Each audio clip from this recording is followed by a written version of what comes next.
friends. Thank you for bearing with me. My last recording was a little bit intense, but sometimes it's good to feel what it's really all about. And like I say, spirituality with highly developed emotional intelligence, it's not really it. Unless we feel and really feel the love of God, or love of wholeness, even better say, than projecting ideas of what God is, which has got nothing to do with ideas, because there's no way you can describe God. Our language does not have words for that. And within ourselves, it can only be experienced, like a revelation of what God is. And it will probably be as deep as you can handle it, because some of the revelations are fairly intense moments in time.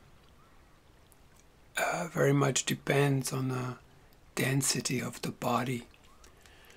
So I was really focusing a lot on the emotional intelligence last time and demonstrating how one can begin to evolve this part of the self that we've been trained from early days of our lives here not to engage too much or control or hide our true responses. So let me begin reading where we finished when we took off last time. And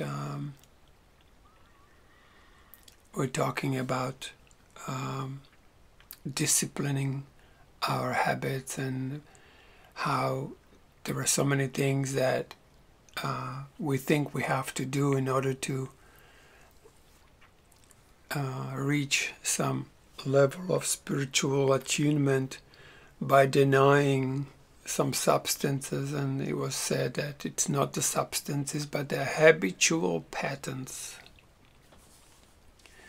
that are formed around the substances, and not substances themselves, and suggesting on how to undo these habitual patterns.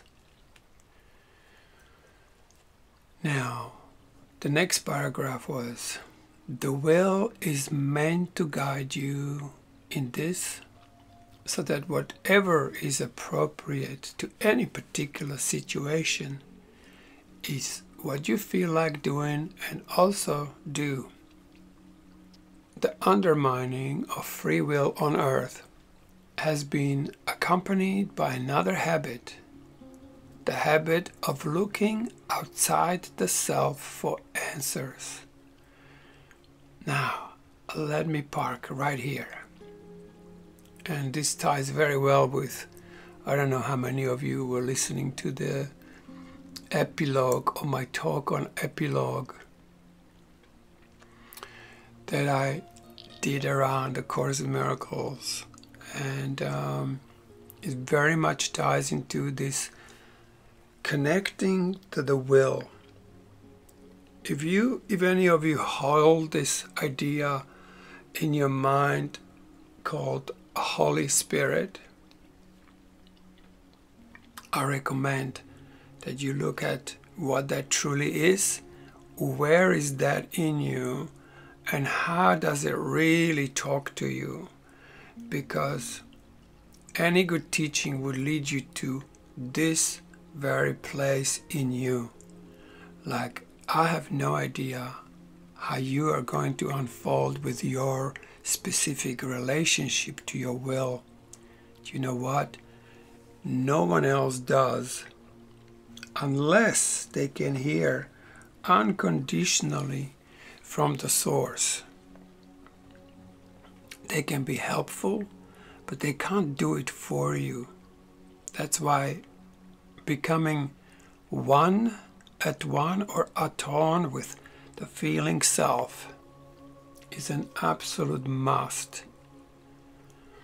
Holy Spirit is nothing but your whole self. Yeah? When you have your spirit present, so yeah, your mind is no longer operating as number one. You step back and you let the Spirit lead the way. The Spirit that is now encompassing the will, the one that is present for the will, is no longer separated. Yeah, because this separated state is in a place where we can't see it. And this particular set of books will help you to connect to these places to before mind was. I could have mentioned this before. So all we know mostly is this mind. Yeah. Imagine that split. It happened before mind was. Mind was just a result of a split. This whole consciousness as well. So will is an equal partner in the body.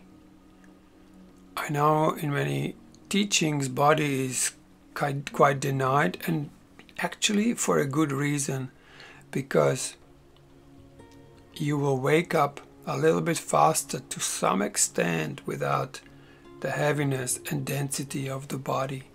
So certain literatures have to undo the heavy structure, the construct of the mind and body into just mind, so it can release itself by releasing judgments. Every time you did something where you release some judgment, you would have to have an experience. This is just an extreme example where judgment release accumulates into a larger experience, which then appears to be like a revelation. Now, so when a spirit becomes present to its own will, which is where the separation really is,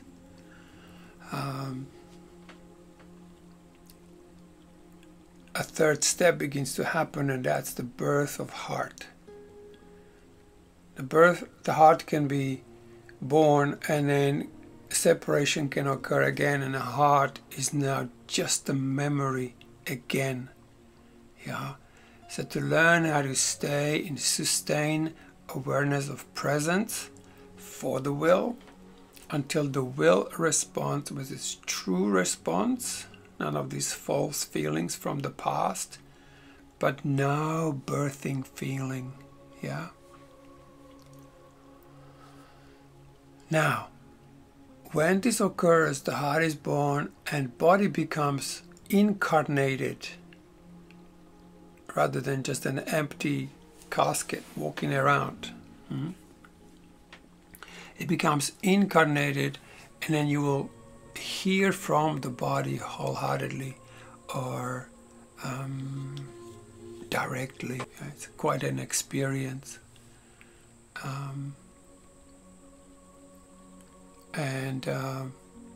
This took quite a lot of undoing for me, because I really was taking body very lightly for a long time, and not from a wrong perspective, because this body we are wearing now, or think we have, is very much too dense to be called a real body.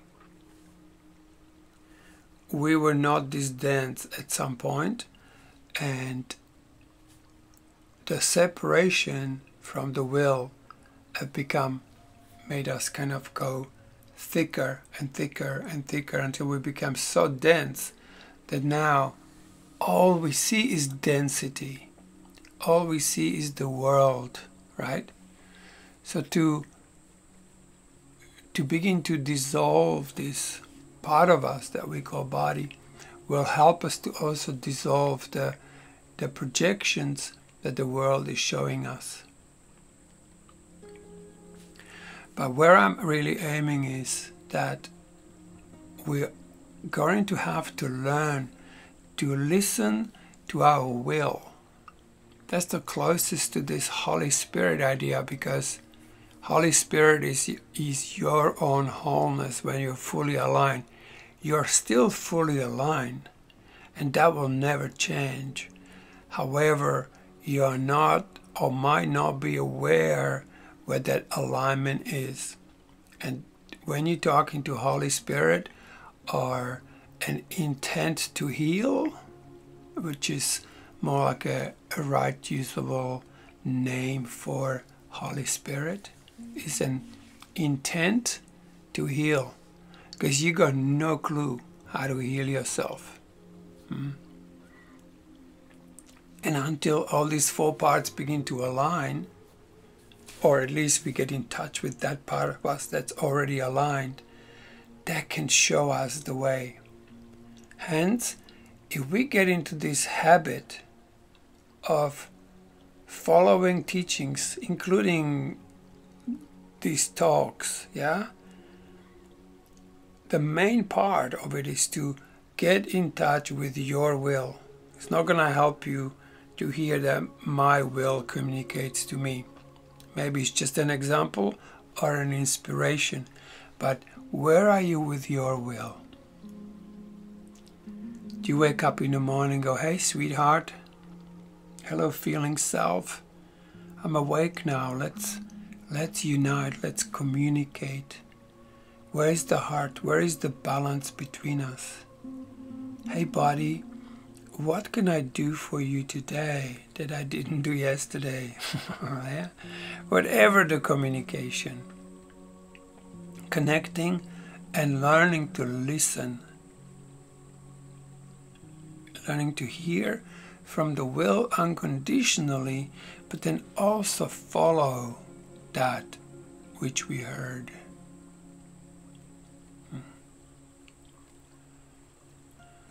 So this habit of looking outside for the answers, you could just go here on a YouTube and spend your whole life getting perfectly confused, and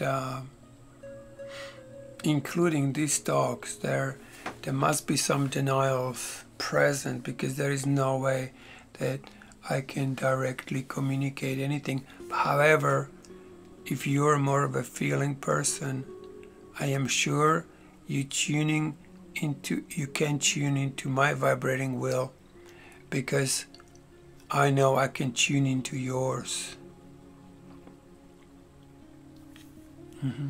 That's when we enter into communion, and this is available with everyone.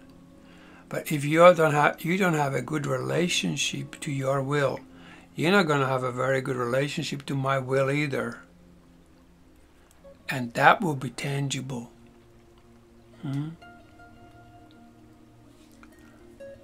Like when I meet people who are connecting to their will, it's a no-brainer. It's like, oh, hi. They're like, hi. There's not much to discuss, because everything is known in that communication. Yeah. So really training ourselves to listen to the wholeness of our being, the alignment between spirit, will, heart, and a body within ourselves, to follow that for complete healing. There's a chapter I wanted to mention. At the very end of the book, I guess the source of these materials knows the best what it's doing. But that, without this, right use of will can become strange journey. So I was thinking of maybe, just for the sake of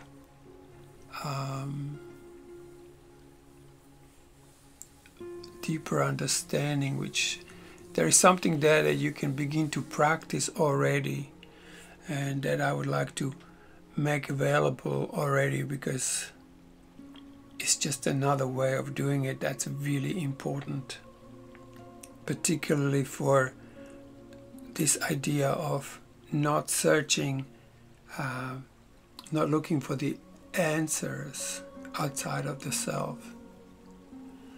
This habit has another aspect to it, that of denying your own will in favor of someone else's concept of what is best for you. There could be all sorts of diets, for example, that work for some people but really don't work for anyone else or for many others. Yeah? Depends what type you are. It depends what is your environment, where you live. Do you live stressed life or a little bit relaxed life? So there's so many different, and if somebody sets a diet according to their lifestyle, it's not yours. So one has to really watch and particularly learn to come back to the self, yeah? Instead of denying your own will in favor of someone else's concept of what is best for you. This imbalance has opened a way to rules and generalized procedure, because no one really knows what each and every moment calls for in someone else. Here we go. Freeing of the will to do what is meant to do is going to return to each person the sensitive and appropriate attunement to the self and everything self does. No amount of refining or improving, standardized procedures, applied programs, rules and regulations is ever going to come close. What? It's ever going to come close to the individualized fine-tuning that free will has to offer. There is this term called free will, and we heard all about it. But what if it's something completely different? What it has to do with freeing your will, and not just free will to decide whatever you want. Yeah?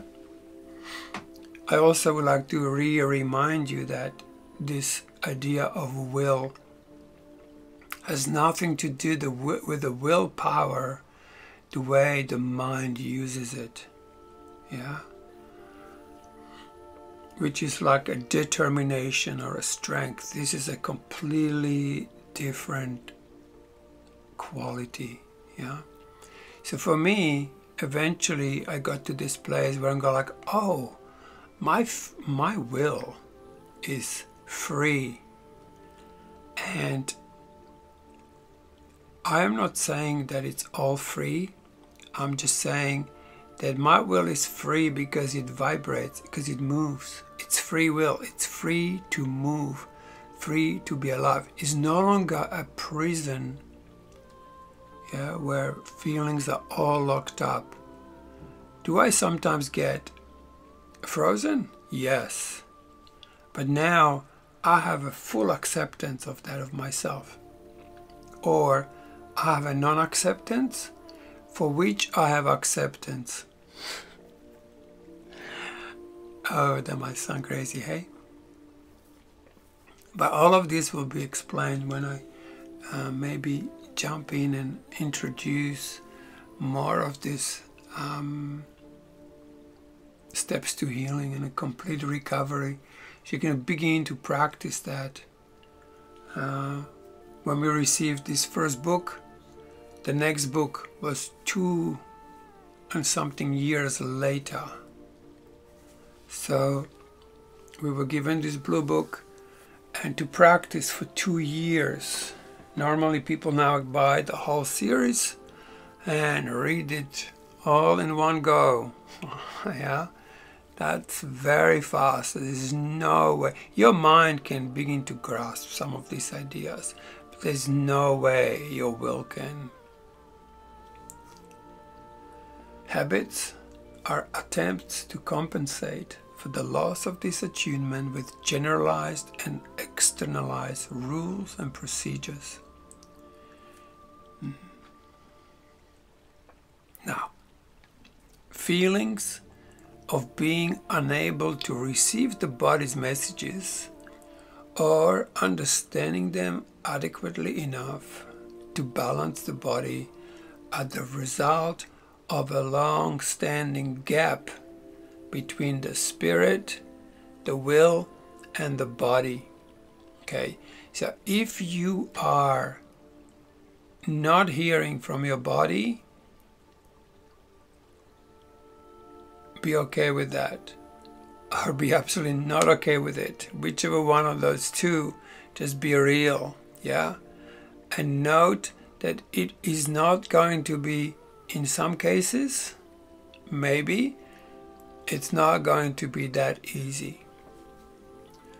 And I tell you why, because some of us are more spirit polarized or heart polarized, yeah? More like very heartful beings, yeah, but not necessarily in a full alignment.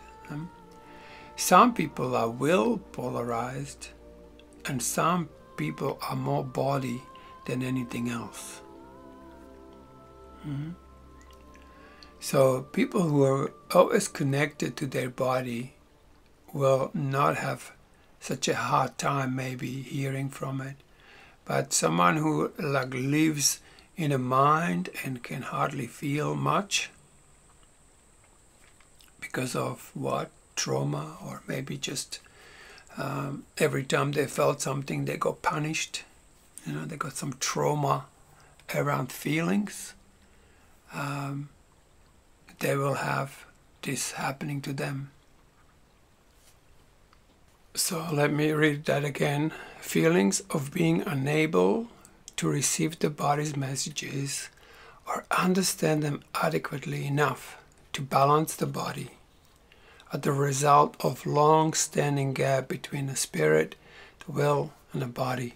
So I'd suggest here that we're going to accepting the fact that this is how it is.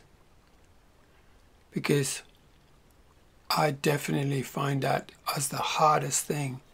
Actually, later on in the books, it says the gap between the spirit and the flesh, they call it, between spirit and the body is the largest gap. That's why it takes us so long to get in touch with the body. So I'd suggest that getting into a new habit of connecting to the body and spending time with it. Like really getting into a communication. You can even go for a while in this one-way street where you talking to the body without hearing anything. Particularly in the steps to healing, there is this approaching the will by talking to it. I recommend to do those steps then on the body as well, which is, say hello. So, hi body, I'm here. I know we have this long-standing gap, and now it's time. I'm going to see if I can find you, if I can find my real body. Because you see, in the early times, like way, even before spirits came down to earth, we were not like this. We were way less dense. We were still bodies, but not as we know them now. We live in a sphere that's way too dense for this body to be really free-flowing. When you begin to read about the land of Pan, it's beautifully explained there. Nothing was so dense as it is now. And to come back to that free flow again, this is how we need to learn how to deconstruct the structures we made by judgments and by rejections of feelings, and therefore disconnection from the real heart. Because you might say, well, my heart. Well, how is your heart? Is it really vibrating? Is it the second coming has it occur?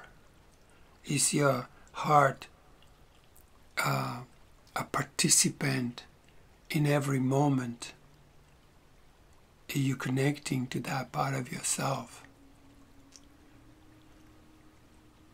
And are you capable of expanding it and giving it and sharing of it? So, beginning to do the steps with the body, to have acceptance for your body. Are you 100% accepting it as it is? Say no. I guarantee that's the right answer. Yeah? And then look at why not. I mean, we own this thing. This is ours. And where is it at? You know, are we loving it? We're taking good care of it, and the care that, do we listen to it unconditionally? Do we hear from it? What is it trying to tell us when it's not feeling that well? I sure have a little bit of a gap here. So let's do this together, you know. What's the next step? Next step is accept body's responses. So let's begin to accept the things the body does. When a little ache comes in, it goes like, oh, my body's trying to reach me because my mind is looking somewhere else for solution. Yeah, my body's trying to tell me something. Am I listening? Or am I going, oh, let me just take an aspirin because there is an ache here. You take an aspirin and then you just basically half kill the body to show you what it's trying to get to you with. Yeah, and then comes like an apology. It's like, hey body, I've been really neglecting you. I didn't have you up as a part of my life. You're more like a chore that I have to feed and shelter and look after. So I'm sure the body deserves some level of apology, you know. And also ask the body to forgive you for not being its best friend. Of course, I'm not talking to those people who are already absolutely in love with their body in a healthy way, you know. Also, releasing judgments that we placed on our body. Like whatever you think my body is, what comes the first thing? And maybe that belief is not so. I'm not saying it is not, or it is, but it might not be. So check in, is that really true? Because that's a good question to ask about almost any belief you have, not just about the body. Yeah? And then maybe make this new agreement to spend time with it, you know, a conscious time, like just like you want to spend some time with somebody. It's like, oh, I want to have some quality time with my kid. So what about a quality time with your body? And begin to nurture it and give it a foot massage and, you know, taking it for a little walk or a little swim, or give it a bath and go like, hey body, what would you need right now? And I step back and I wait for an unconditional answer. And you know, sometimes you can't do what the body asks. And you say, hey, gosh, I really love to do it. And right now, this just, I've got so much on. But hey, would you hang in there? Because I will definitely come back to you. You know? So we establish this new communication, the new relationship to the body. So we can hear it telling us about little minor aches and pains before they turn into something radical. I like doing these little detours, right? But I think these steps to healing is really a chapter. I'm going to cover it in the next talk. I'm going to jump the gun and go into this a little bit more, because I think it's such a crucial thing. And it's also one of those things took me, I think, about somewhere between 10 to 15 years to actually realize that that's an absolute key to Right Use of Will. Is this little paragraph in that chapter that covers this how to connect to a feeling. Because just to trying to move a feeling while you have non-acceptance for it is not going to help much, because without acceptance, nothing moves. If you don't have acceptance for the pain, aches of your body, nothing's going to move. So first we have to realize it, then we have to accept it so it can begin to evolve. And not only the body, but our mind needs to, our mindsets need to loosen up around what body is. So any kind of thing that worked for some other bits in your life to apply, you know, judgment release on the body, any kind of acceptance process, like something like, I accept myself for denying my body for so long, and I forgive myself that I have not accepted myself earlier, or not accepted my body earlier. Now, so let's continue. This gap will resolve itself with practice. With what? With practice. And the feeling of fear will dissolve as success gives confidence to the process. If, at the present, the fear is overpowering the ability to receive body's messages and respond to them, you can seek the reassurance from others that already understand. But reassurance only helps if you seek your own feelings in this process also, rather than abdicating to another's reality. Beautiful. So, there is definitely a fear of hearing from the body, because what if it tells you things you really don't want to change? Or what are your fears, you know, with the body? There could be a fear that you will never hear from it, which is a quite legitimate fear, because I think body is seriously upset with the mind of placing so much projection and so much. Someone in the Right Use of Will actually says it's like a, you know, the body is just like a horse with a, what do you call that thing? When you have this covering over the eyes, like you can only look that way. Yeah, and having the whip and just going like, and now we're gonna do this, and now we're gonna go for this run, and now we're gonna run 10 Ks. You know, doesn't matter if you're exhausted, we're still gonna run, right? Because we need to get fit. Yeah, that's just killing the body, particularly if it really needs just rest. Now, Another really good process for that, how to meet feelings and how to actually look at the fears around the body is, let's say you say, I'm concerned, hearing from my body, because there might be a fear, and then name those fears. I'm afraid it will tell me something I don't want to know, for example. That's a legitimate fear. And then you keep repeating that out loud. I'm afraid it's going to tell me something I don't want to hear. I'm afraid it's going to tell me something I don't want to hear. And next minute you will have a release on that judgment, on that fear.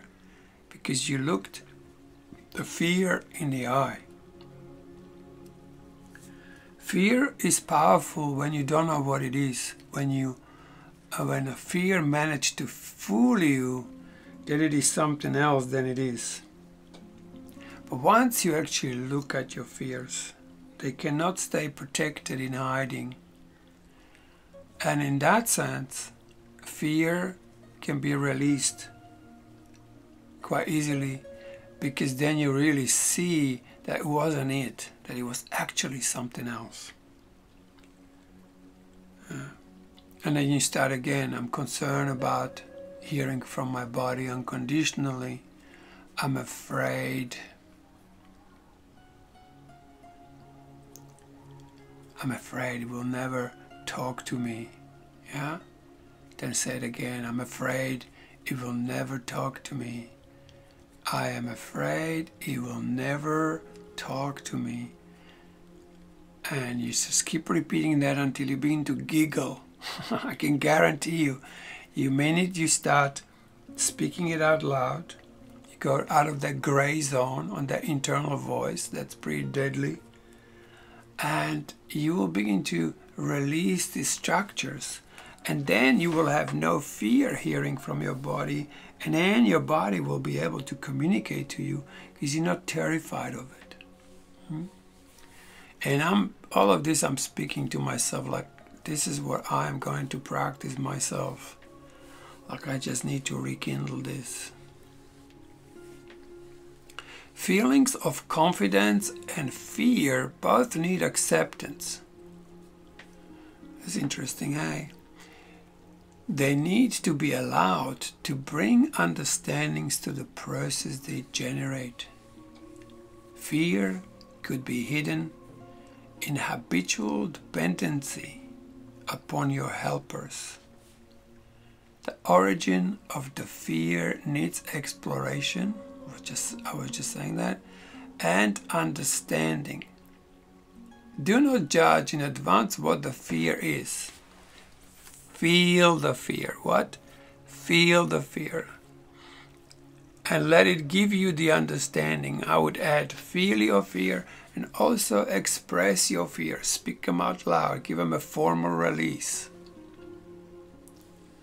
Release of any block improves clarity. Clarity improves communication. When you really listen to yourself, you can heal yourself. Then you can seek help in a spirit of confidence, knowing you want and need the help you request, rather than being dependent and confused because you don't know yourself. So I'm not saying don't go to doctors. Of course go to doctors if something's really bugging you. But before you get your appointment, do your own inner work. Know as much as you can know about what is appearing to be. Because of past denial, the will, at first, may feel it's necessary to test the spirit to see if it's going to respond to its message. In the past, many have ignored the messages, so the will may need some time and experience in order to believe that this pattern is really changing. If this is the case, do not feel you should give up. The harmony needed for health can become the balance experienced. Physical plane existence can be as enjoyable as any other plane of existence if a person allows this to be his experience. The physical plane experience can evolve to include all possibilities and potentials. The understanding needed here is this: when will is balanced in the heart with spirit, health prevails, and you have the starting point for evolving in harmony. When harmony and joy accompany the way of evolving, you always do exactly what you should be doing, and for no other reason expect that it is what you feel like doing. Even though everything that happens is what should be happening, free will allows person choice to increase the joy, harmony, and everything else you like. The alignment of spirit and will allow you to understand how predestination and free will are the same thing. Yeah, because somewhere in the Bible, I think it says, or that God already knows even before you ask what the answer is. Yeah, because it's already in you. The gift of God are in us. The mere fact that we can't feel them, we can't find what they are. So all of this is just like, digging for the treasure. It's hidden within us. The kingdom of heaven is within. And, I hear all about this, like there is a big shift coming and Earth is doing this and everybody is doing this and there is this new thing going on. You know what? Even if it shifted, you would just not have the presence with which to be present there if your will is not vibrating. So even if some shift occurs, you're not on it until you have the sensations with which to tune into these realities.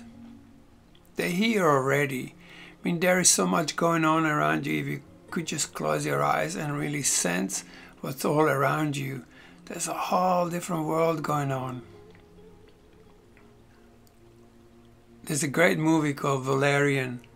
I recommend it warmly. As crazy as Luc Besson's movies are, this particular movie has some very cool reality shifts in it. And one of them is that they land in this place that looks like a desert. And somebody says, hey, you're gonna need these glasses, otherwise you're not gonna see what's really here.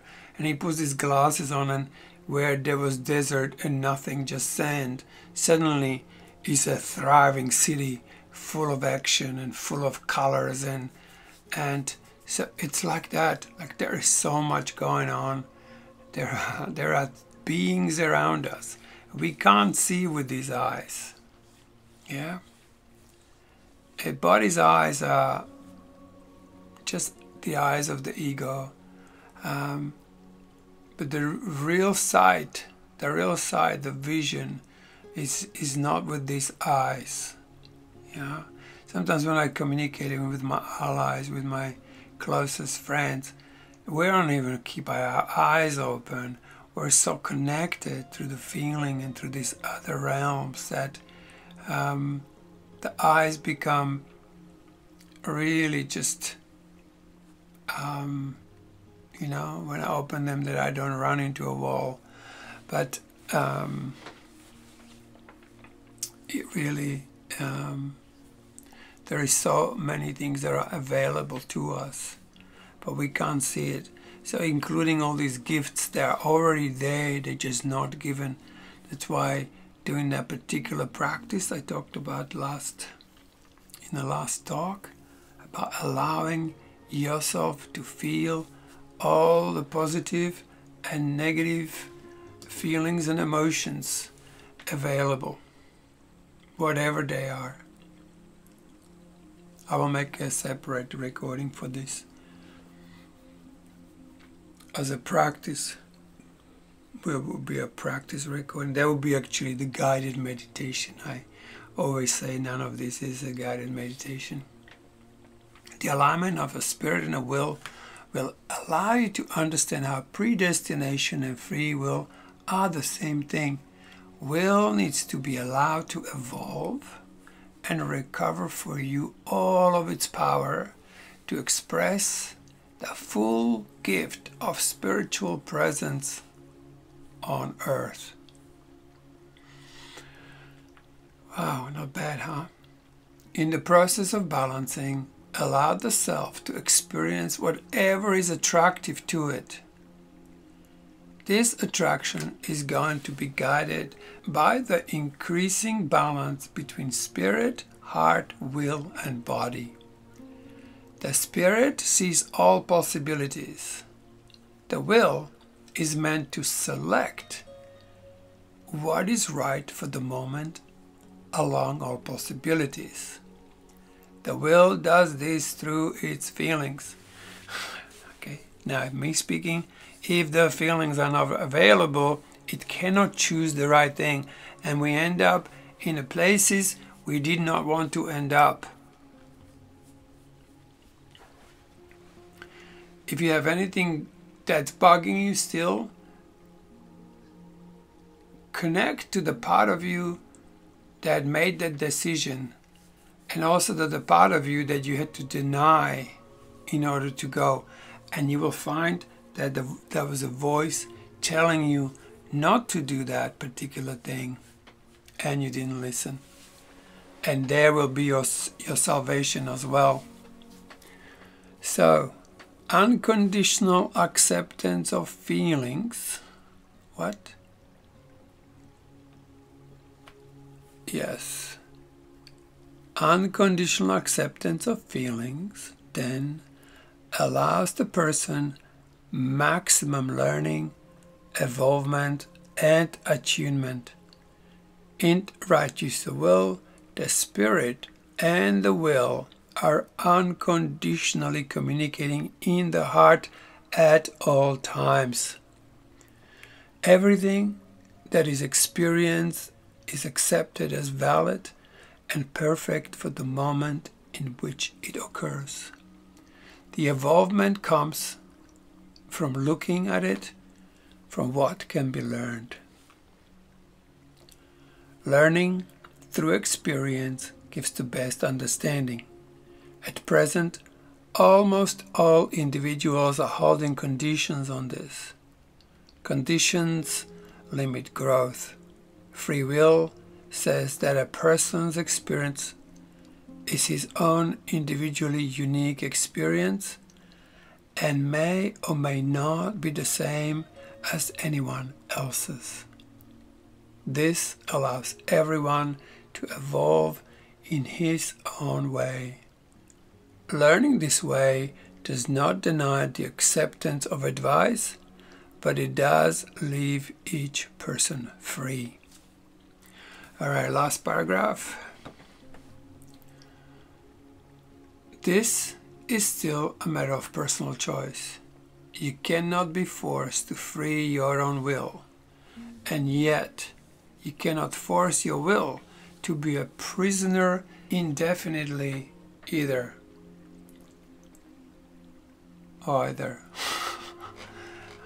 Hopefully one day I'll learn how to understand English a bit better. If freeing your own will feels like the path for you now, you are ready to do it. If you don't know, let free will unfold.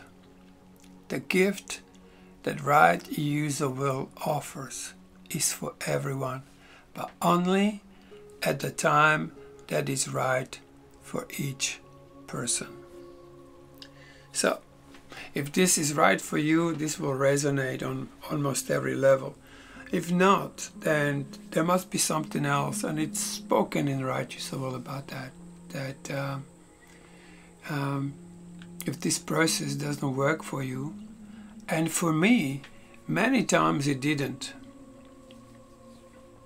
Like, I've been at this now for over 30 years, in some direct and sometimes a bit indirect way. But I would do some of it, and then I would become stale. I would become routine-like, you know. Something would trigger and I just make these sounds, always the same sound, always the same responses. And I would be caught up in some process that was already dead, that the healing wasn't calling for. So, and then I would open up something else. It's amazing. I have a snake coming up on my veranda right now. Hello, sweetheart. Far out.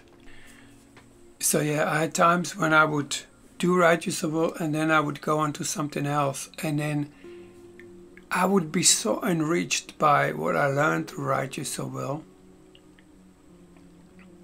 that it was absolutely incredible to dive into other things that I felt attracted to.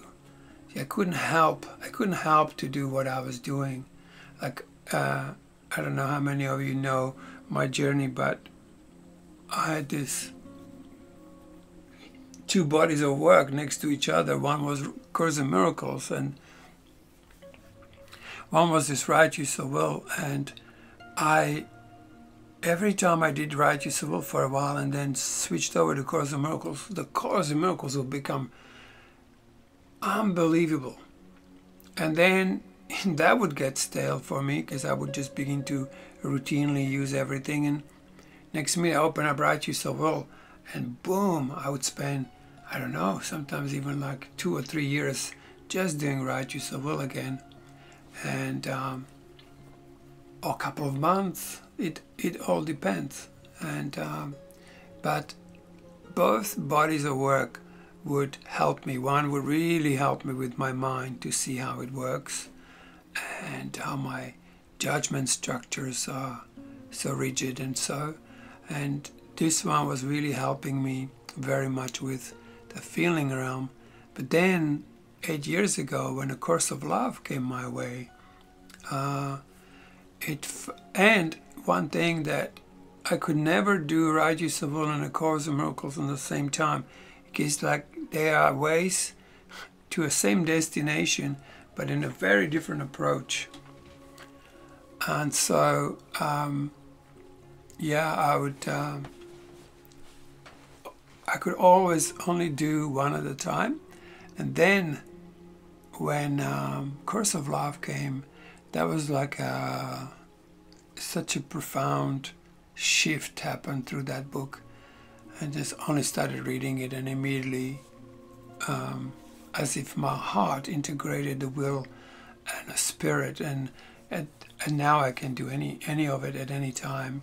It just makes perfect sense to me.